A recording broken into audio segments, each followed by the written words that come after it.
A lot of people ask me what made me think to start the final ride, and I wanted to tell one of the several stories that actually influenced that. And one was Hank.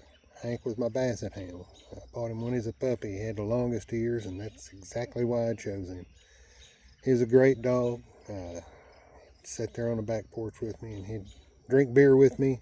Not enough to make it unhealthy for him, just a taste, but he was man's best friend in every way, and I loved that dog. And toward the end of his life, he was still quite healthy. He had ate well. He was not wasting away, but he had developed a mouth cancer, and that mouth cancer actually came over his bottom jaw and it started growing over top of his teeth, making it almost impossible for him to eat. And I went ahead and took him to the vet, and the vet gave him some pain medicine and trying to take care of him. It was a palliative care. There was no surgery that could be done.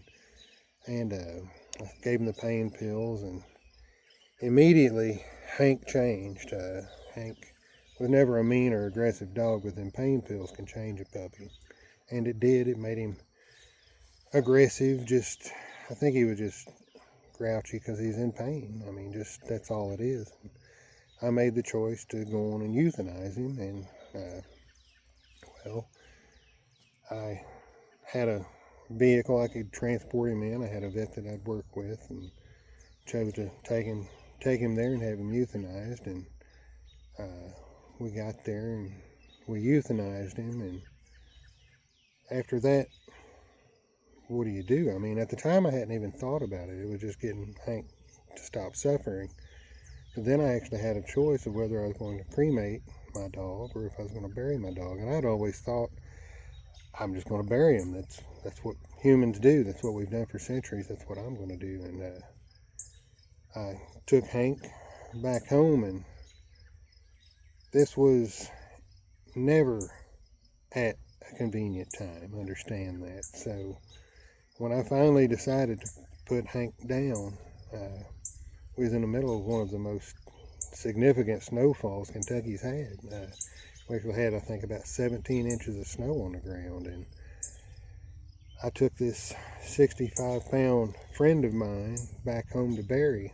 I had a place all picked out as up on top of the hill is kind of the horizon. You could see out the back door, and I own that home, so I figured I'd always see him right there.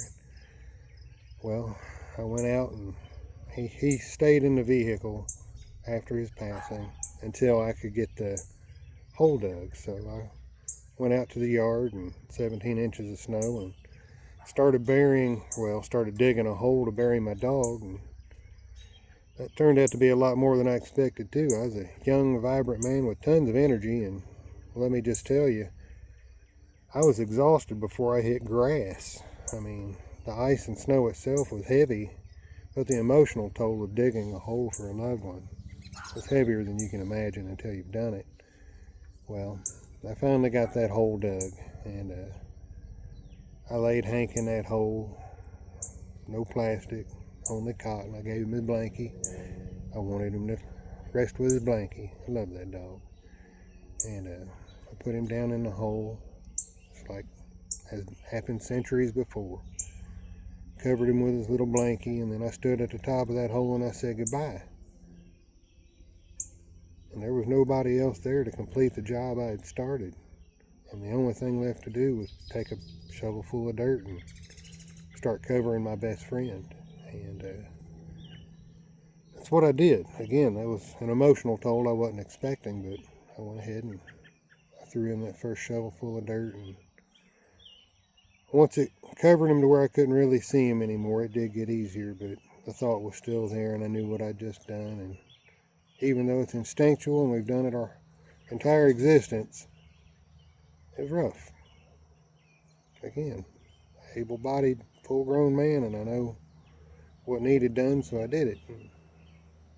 Well,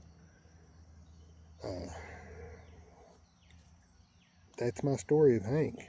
I just wanted to be able to offer somebody an opportunity to be able to say goodbye to their loved one in a respectful manner without killing themselves in the process. It's a lot more than you think. I mean, the physical work is a lot, but the emotional toll is extremely heavy, and that's the part I wanted to be able to take off of people's plates. So that's how Hank inspired me to help start the Final Ride Pet Cremation Service. I want to be able to help people not go through that.